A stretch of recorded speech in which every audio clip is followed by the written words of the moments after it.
하나님께서 저희들에게 주시는 말씀은 구약 성경 사무엘하 12장 13절에서 23절까지의 말씀입니다.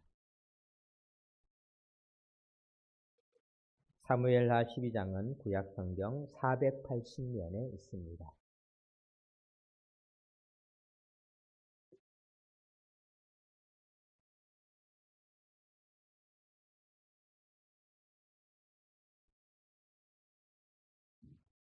하나님의 말씀을 교독으로 읽겠습니다. 다윗이 나단에게 이르되 내가 여호와께 죄를 범하였노라 하매 나단이 다윗에게 말하되 여호와께서도 당신의 죄를 사하셨나니 당신이 죽지 아니하려니와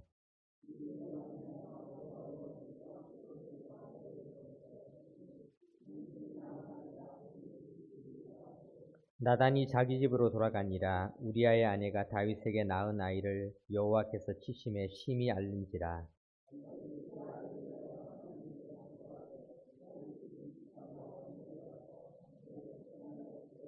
그 집에 늙은 자들이 그 곁에 서서 다윗을 땅에서 일으키려 하되 왕이 듣지 아니하고 그들과 더불어 먹지도 아니하더라.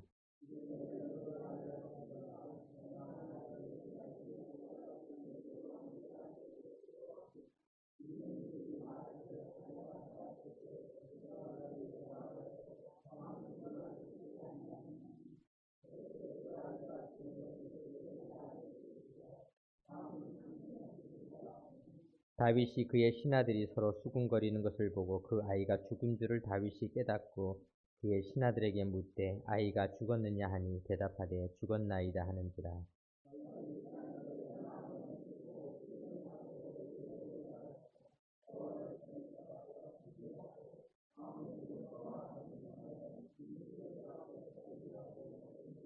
그의 신하들이 그에게 이르되 아이가 살았을 때에는 그를 위하여 금식하고 우시더니 죽은 후에는 일어나서 잡수시니 이 일이 어찌 됨이니까 하니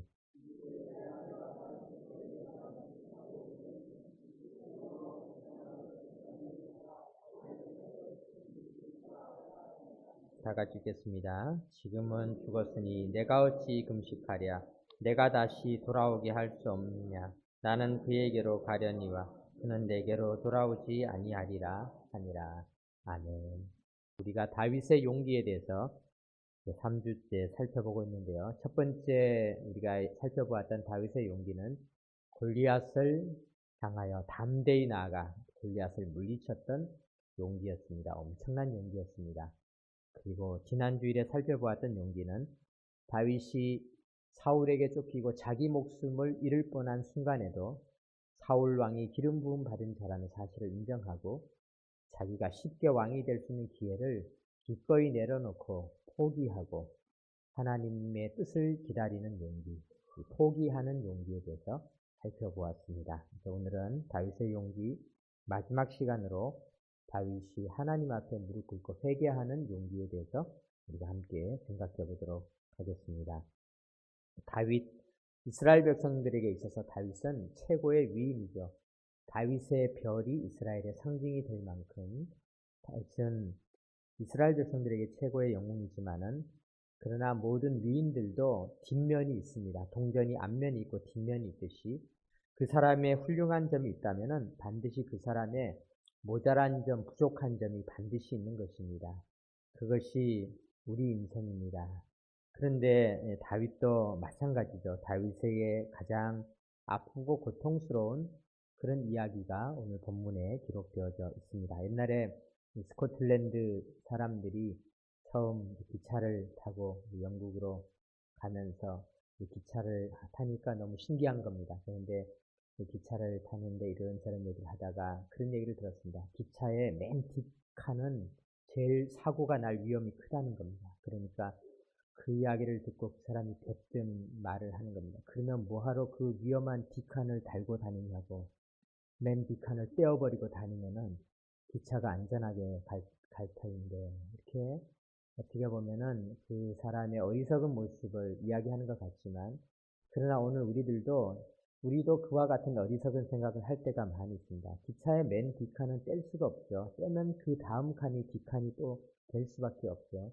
우리 인생도 마찬가지죠. 우리가 하나님 앞에 부끄러운 모습이 없으면 좋지만은 우리는 어떻게 보면은 또 부끄러운 모습을 늘 가지고 살아가는 그런 인생임을 성경은 우리에게 가르쳐주고 있는 것이죠. 밭을 개간하는 사람들이 처음에는 이렇게 밭을 개간을 하다 보면요, 밭에 가서 큰 돌들을 골라냅니다. 그래야 농사를 지을 수가 있는 것입니다. 저 돌들만 적당히 골라내면은 농사를 지을 수 있겠다. 큰 돌들을 다 드러내고 나면 그 다음에는 요만한 돌들이 또 보이기 시작합니다. 그럼 그 돌들을 또 골라내고 나면은 그 다음에는 또 조약돌만한 돌들이 보이기 시작하는 거죠. 계속해서 돌들이 작아질지언정 돌을 다 꺼낼 수는 없는 것이죠. 그것이 어떻게 보면은 우리 인생이라고 할 수가 있습니다. 사랑하는 성도 여러분, 성경은 기록하고 있습니다. 기록된 바 의인은 없나니 하나도 없으며 우리는 다 죄인입니다. 오늘 우리가 이 말씀을 들을 때 나는 죄가 없는데 다윗은 어떻게 저렇게 끔찍한 죄를 지었을까? 우리가 이런 심령으로 듣지 마시고 우리 모두가 다 죄인이고 또 우리는 또 다른 죄의 유혹을 받을 수밖에 없는 존재이다. 이런 생각으로 말씀을 우리가 함께 묵상하는 시간이 되었으면 좋겠습니다. 오늘 본문은 우리가 12장을 읽었지만은 이 배경을 이해하기 위해서 11장을 우리가 한번 생각해 보도록 하겠습니다. 11장 1절 본문을 한번 보겠습니다. 이렇게 기록하고 있습니다.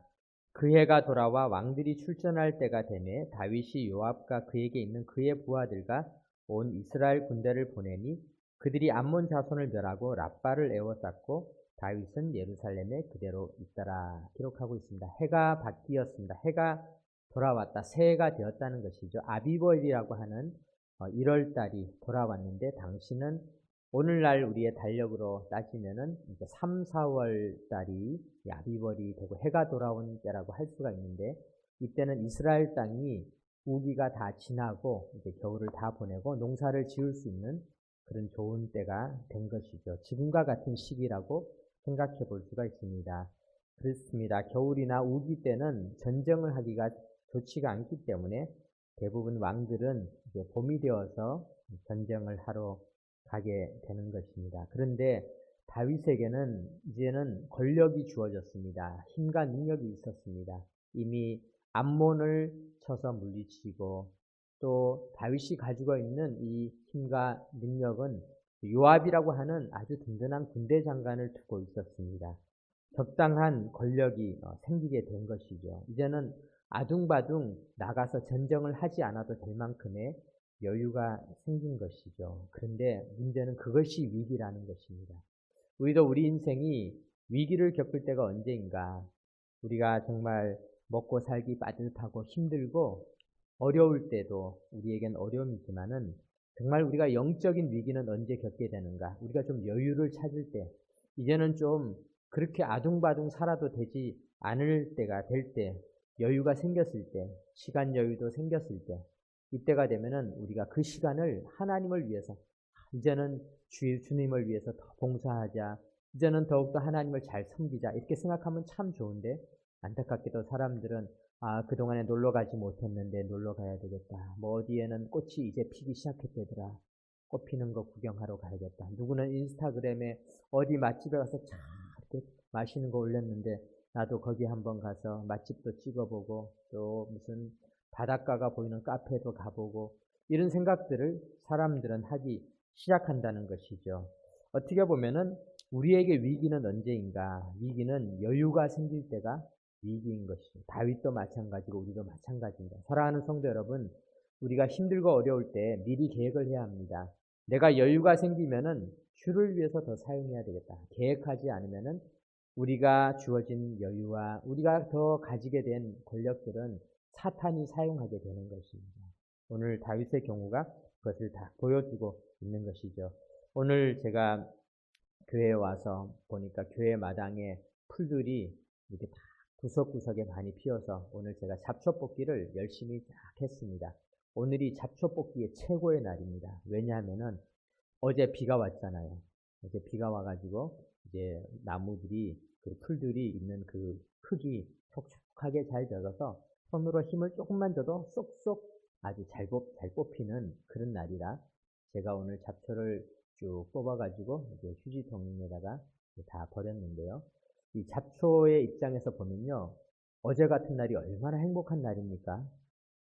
이 잡초의 입장에서 보면요. 그 돌틈에서 아스팔트 옆에서 그 없는 수분을 있는 힘껏 빨아들이면서 간신히 살아서 이제 있는데 갑자기 하늘에서 엄청난 은혜의 단비를 주신 겁니다. 그래서 이제는 그냥 와, 나도 이제 여유가 생겼다. 나는 이제 정말 먹을 게 풍부하게 됐다. 그런데 하필이면 김기주 목사님이 그걸 알고는 그거를 싹싹 다 뽑아가지고 버린 것이죠. 그런데 어떻게 보면요, 우리 인생을 생각해 보면은 우리도 그렇다는 것이죠. 우리에게 여유가 주어졌을 때 사탄은 우리를 가만히 내버려 두지 않는다는 것이죠. 그 여유를 가지고 그 여유가 있을 때가 잡초에게 위기이죠. 잡초는 뽑힐 수 있는, 제일 잘 뽑힐 수 있는 때가 된 것입니다. 그 물기가 없었다면은 어떻게든지 뿌리를 아래로 내리고 흙이 말라가지고 꽉 붙잡고 있어서 저도 뽑다가 귀찮아서 한두 개 뽑다가 포기를 했을 텐데, 그런데 얼마나 쏙쏙 잘 뽑히는지 모르겠습니다. 우리 인생도 마찬가지입니다. 우리에게 주어진 여유들을 우리 하나님을 위해서 사용하시기 바랍니다. 우리 하나님을 위해서 사용하지 않으면은 사탄은 그것을 이용해서 우리를 위기에 빠뜨리고 범죄하게 하는 것입니다. 본문 2절에 보겠습니다. 저녁 때에 다윗이 그의 침상에서 일어나 왕궁 옥상에서 거닐다가 11장 2절이죠. 왕궁 옥상에서 거닐다가 그런데 보니까 저녁 때에 다윗이 일어났다. 무슨 말입니까? 아주 낮잠 정도가 아니라 거꾸로 살았다는 거죠. 낮에 일해야 되는데 전쟁하러 안 가니까 왕이 여유가 생긴 겁니다. 그러니까 잠을 자다가 이제 저녁이 되어서 사람들이 잠을 자야 할 때 사람들은 하루 일과를 다 마치고 이제 몸도 씻고 목욕도 하고 이제 새로운 날을 준비하기 위해서 잠을 자러 갈 때 왕은 잠이 오지 않는 겁니다. 그러니까 옥상에 올라가 가지고 이렇게 저렇게 보다 보니까 하루 일과를 마치고 이제 몸을 단장하고 저녁을 보내려는 여인을 그만 보고 말았는데, 그런데 심히 아름다워 보이는지라, 이런 문제가 발생하게 되는 것이죠. 어떻게 보면은 다윗이 죄를 짓지 않을 기회가 여러 번 있었습니다. 심히 아름다워 보여도 거기에서 멈출 수가 있었어요. 참 하나님이 여성은 예쁘게 만드셨구나. 그리고 마음을 접었으면 좋았을 텐데, 루터가 이야기하듯이 새가 내 머리에 앉은 것은 네 잘못이 아니지만은 새가 너의 머리에 둥지를 틀었다는 것은 너의 잘못이다. 우리가 그런 생각이 들 수는 있어요. 들 수는 있지만 그 생각을 고정시켜서 계속 생각을 해서 그 생각이 아예 나를 지배하게 하는 것은 나의 잘못인 것이죠. 루터가 말했던 것처럼 새가 내 머리에 둥지를 튼 것은 너의 잘못이다. 다윗은 그 생각을 아이고 못 볼 것을 보았구나. 그리고 얼른 들어가서 자기가 왕이 해야 될 일을 했었으면 되는데 거기서 멈추지를 못했습니다. 3절을 보겠습니다. 다윗이 사람을 보내 그 여인을 알아보게 하였더니 그가 아뢰되 그는 엘리암의 딸이요 햇사람 우리아의 아내 밧세바가 아니니까. 다윗은 기어코 사람을 보내고 말았습니다. 여기서 또 기회가 있었습니다. 다윗이 알아본 결과는 어떻게 되었는가? 그는 엘리암이라고 하는 사람의 딸인데, 엘리암은 이제 구약 성경에 보면 아히도벨의 아들로 나오고 있습니다. 다윗을 한때 잘 도와주었던 다윗의 참모 중에 한 명이었고요. 또 우리아는 다윗을 열심히 따라가며 다윗의 나라를 세울 때 충성되게 일했던 37명의 장군 중에 한 명이었습니다. 이 정도 되면은 다윗은 이렇게 훌륭한 집안에 정말 나를 위해서 내가 은혜를 입은 집안의 사람이었구나 이러고 멈췄어야 했는데 다윗은 거기서도 멈추지를 못했던 것입니다. 4절 보겠습니다. 다윗이 전령을 보내어 그 여자를 자기에게로 데려오게 하고 그 여자가 그 부정함을 깨끗하게 하였으므로 더불어 동침하며 그 여자가 자기 집으로 돌아갑니다. 기어코 일을 저지르고 말았던 것입니다. 여러분, 이 죄라고 하는 것은 멈춰있지가 않고 힘을 가지고 있습니다. 죄의 확산성이라는 게 있죠. 퍼질 힘이 있다는 것입니다. 그래서 갈라디아서 5장 9절에 보면은 적은 누룩이 온덩이에 퍼지느니라. 죄라고 하는 것은 꿈틀꿈틀거리고 나아가는 힘이 있고요. 그리고 누룩과 같이 죄는 계속해서 퍼져나가는 힘을 가지고 있습니다. 바늘도둑이 소도둑이 되는 이유도 바로 이와 같은 것이죠.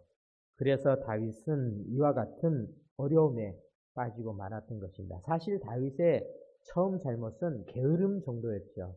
왕인데 나가지 않았다는 것밖에 없었죠. 그런데 게으름이 늦잠이 이제는 또 여인을 훔쳐보게 되고 그것이 결국은 여인을 범하는 죄까지 이르게 되었던 것입니다. 그런데 안타깝게도 죄가 여기서까지만 멈추는 게 아니라는 것입니다. 죄는 또 다른 죄를 또 불러오게 되는 것이죠. 마침내 그 여인이 임신을 하게 됩니다. 5절에 그 여인이 임신하며 사람을 보내 다윗에게 말하여 이르되 내가 임신하였나이다 하니라. 다윗은 이제 내가 이 죄가 들킬 우려가 생기게 되자 6절 다윗이 요압에게 기별하여 햇사람 우리아를 내게 보내라 하매 요압이 우리아를 다윗에게로 보내니 요압이 우리아를 전쟁터에서 싸우고 있던 장수를 집으로 이제 돌려보내게 됩니다. 왜냐? 다윗이 머리를 쓴 거예요. 이 우리아를 집으로 데려다가 전쟁하다가 돌아왔으니까 이제는 부인에게로 돌아가면은 그러면은 이 아이가 내 아이가 아니라 우리아가 아이를 가진 것으로 될 수 있을 것이다. 이렇게 생각을 하고 계획을 짰는데요. 그런데 우리아는 충신이었습니다. 우리아는 왕에게 와서 왕이 여러 가지 요압의 안부도 묻고 이렇게 다 한 다음에 이제 집으로 가라 했는데 이 우리아는 자기가 생각하기에 내 부하들이 아직도 전쟁터에 있고 나의 또 장군인 요압도 아직도 전쟁터에 있는데 내가 어떻게 집에 들어가서 편히 잘 수 있겠느냐. 그리고는 함께 온 부하들과 더불어 왕궁 문에서 잠을 잔 것입니다. 이 이야기를 다윗이 들으니까 다윗이 큰일 났다. 그래서 이번에는 아예 우리아에게 명령을 내립니다. 그러지 말고 내 집에 가고 그리고 내가 먹는 음식도 줄 테니까 이것을 가지고 가서 내 아내와 같이 먹으면서 좀 잘 지내라. 그런데 우리아는 그렇게 하지 않았습니다. 결국 다윗은 자기의 계획이 실패하자 엄청난 죄를 짓게 되었는데요. 14절에 이렇게 기록되어 있습니다. 아침이 되매 다윗이 편지를 써서 우리아의 손에 들려 요압에게 보내니 그 편지에 써서 이르기를 너희가 우리아를 맹렬한 싸움에 앞세워두고 너희는 뒤로 가서 그로 맞아 죽게 하라 하였더라. 살인이죠. 간접 살인이죠. 이번에는 우리아를 불러서 전쟁터 맨 앞에다 갖다 놓고 다른 사람들은 다 빠져버리는 것이죠. 그래서 마침내 우리아는 전쟁터에서 죽게 되고 말았습니다. 사랑하는 성도 여러분, 우리의 인생을 이렇게 돌아봅시다. 우리에게도 죄가 들어왔을 때 이 죄는 가만히 있지 않는다는 것입니다. 이 죄는 우리를 더 큰 죄를 향하여 나아가게 한다는 것입니다. 로마서 7장에 사도 바울이 이렇게 고백했습니다. 사도 바울이 누굽니까? 사도 바울은 예수님의 12제자와 더불어서 아마 신약 성경을 또 가장 많이 기록한 정말 믿음으로 우리가 최고로 본받을 사람인데 사도 바울이 이렇게 고백했습니다. 그러므로 내가 한 법을 깨달았노니 곧 선을 행하기 원하는 나에게 악이 함께 있는 곳이로다. 내 속사람으로는 하나님의 법을 즐거워하되 내 지체 속에서 한 다른 법이 내 마음의 법과 싸워 내 지체 속에 있는 죄의 법으로 나를 사로잡는 것을 보는도다. 여러분, 우리 아무도 사도 바울이 이렇게 느낄 정도라면 우리 모두가 이 죄라고 하는 유혹을 우리의 힘으로는 벗어날 수가 없다는 것을 보게 됩니다. 오호라 나는 공고한 사람이로다. 이 사망의 몸에서 누가 나를 건져내랴. 우리 주 예수 그리스도로 말미암아 하나님께 감사하리로다. 그런즉 내 자신이 마음으로는 하나님의 법을 육신으로는 죄의 법을 섬기노라. 이것이 우리 인간이 가지고 있는 연약한 모습인 것입니다. 그렇다면은 이런 다윗의 모습을 우리가 살펴보면서 그럼에도 불구하고 다윗은 이 어려움에서 이 죄를 지은 이후에 다윗은 하나님 앞에 다시 돌아오는 귀한 역사가 나타났던 것입니다. 그것이 오늘 우리가 살펴보려고 하는 다윗의 용기입니다. 오늘 이제 본문 우리가 읽었던 12장 13절 한번 보겠습니다. 13절 이렇게 기록하고 있습니다. 다윗이 나단에게 이르되 내가 여호와께 죄를 범하였노라. 하나님은 나단을 보내서 다윗에게 죄를 깨닫게 비유를 통해서 알려주셨는데요. 다윗이 나단의 지적을 받은 이후에 다윗은 드디어 자기의 죄를 하나님에게 고백하기 시작했습니다. 여러분, 우리가 죄를 죽이는 방법이 무엇입니까? 이 죄는 고백으로 죽이는 것입니다. 이 죄라고 하는 것은요, 우리가 그 어떤 것으로 덮을 수가 없습니다. 아담이 하와가 나뭇잎으로 덮으려고 했지만 덮어지지 않잖아요. 무화과 나뭇잎으로 덮는 것이 아니라 죄는 고백으로 덮는 것입니다. 아주 유명한 목사님의 이런 일화가 있습니다. 이분이 우리나라 초기 한국 교회에서 유명한 그런 목사님 중에 한 분이셨는데요.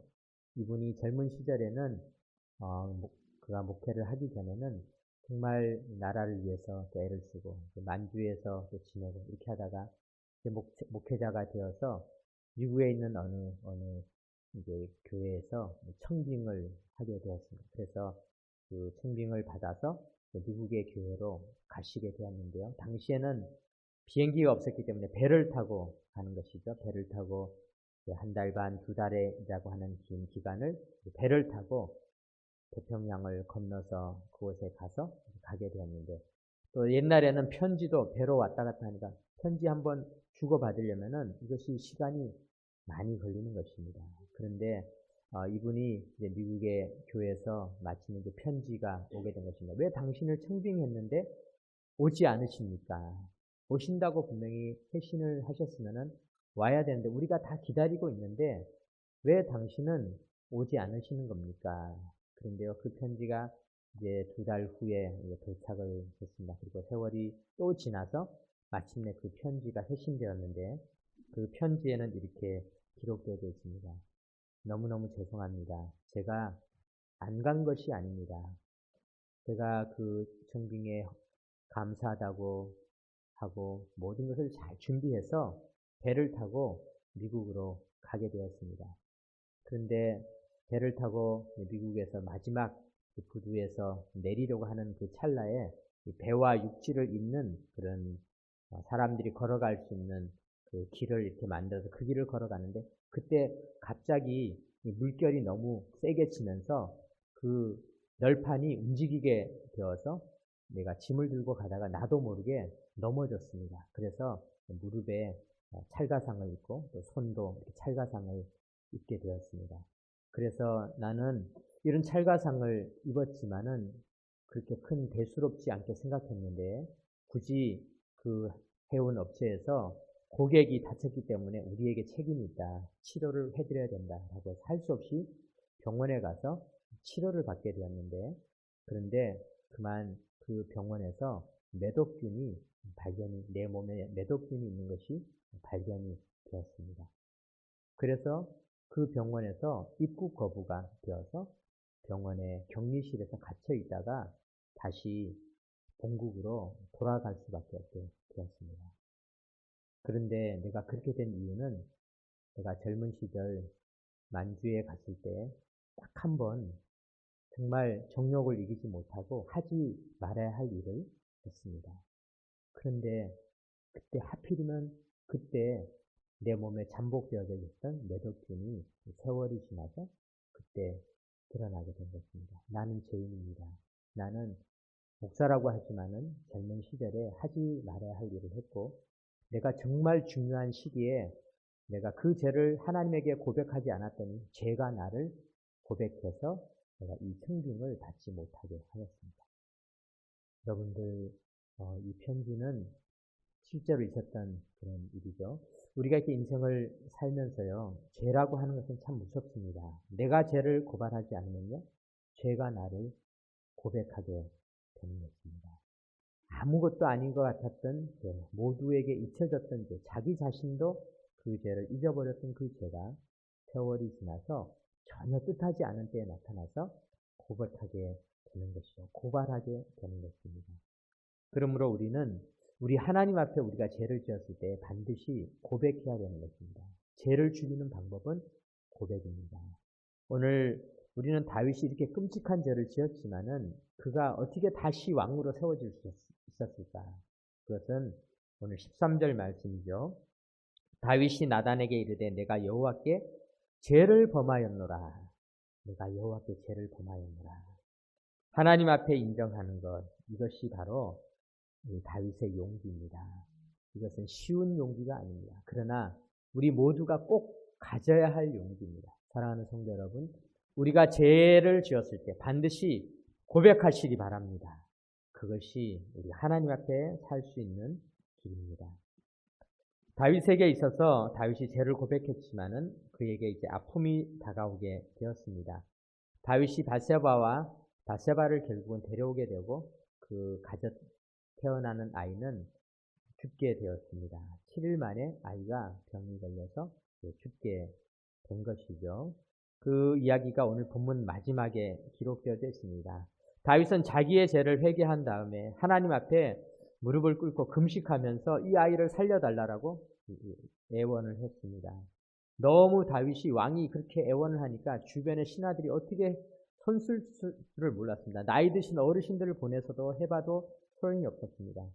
그런데 안타깝게도 자식을 잃고 말았습니다. 그래서 신하들이 더 걱정이 되어서 이제는 큰일 났구나. 왕이 얼마나 더 슬픔에 빠질까.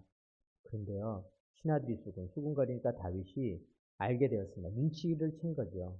아이가 죽었구나. 죽었느냐.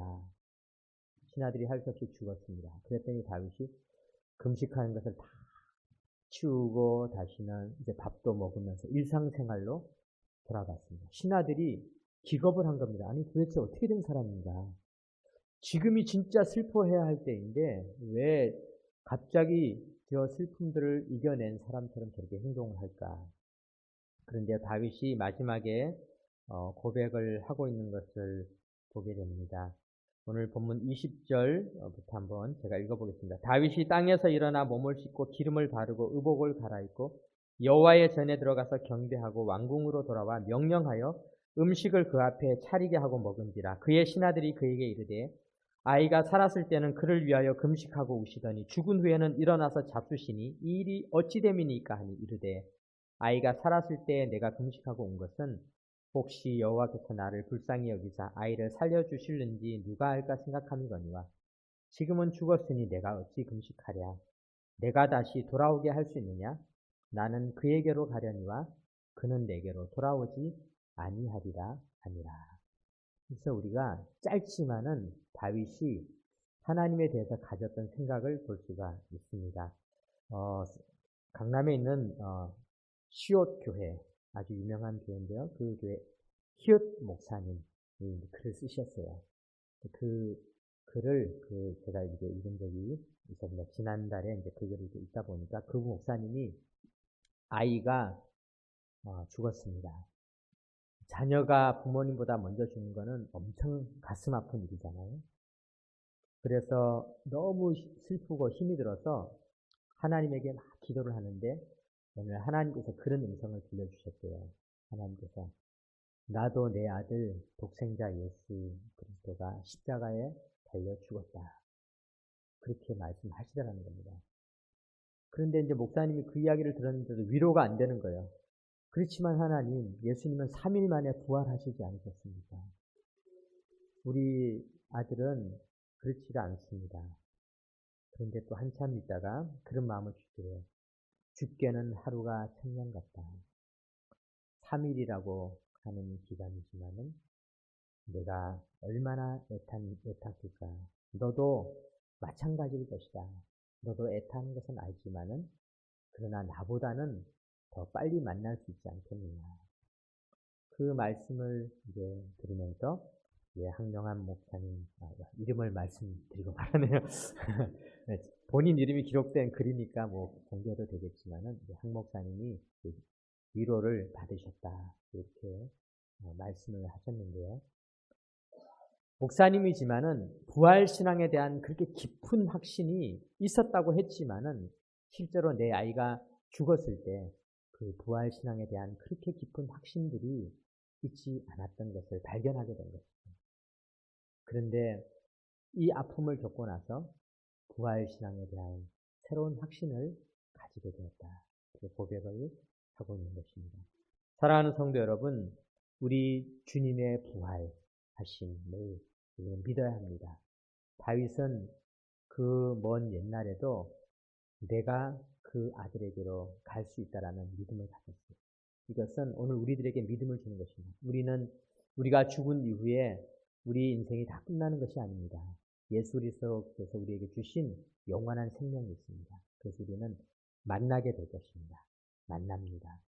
이 말씀을 다윗은 담대하게 우리에게 보여주고 있습니다. 부활 신앙을 믿는 것은 우리가 회개의 용기와 더불어서 우리가 꼭 가져야 될 용기입니다. 용기 있게 믿으십시오. 용기 있게 우리가 이 신앙을 붙잡으십시오. 다윗이 붙잡았던 그 신앙, 그것이 우리 모두의 신앙이 되시기를 주님의 이름으로 축원합니다. 아멘. 기도드리겠습니다. 하나님 아버지 감사드립니다. 다윗을 통하여서 자기의 죄를 내려놓고 고백하는 용기를 가르쳐 주시니 감사드립니다. 우리도 우리 주님 앞에 우리의 모든 죄를 다 내려놓는 용기 있는 자가 되게 하여 주옵소서.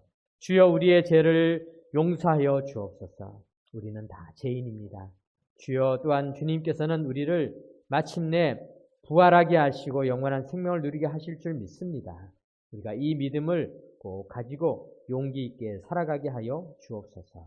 우리 주 예수 그리스도의 이름으로 기도드립니다.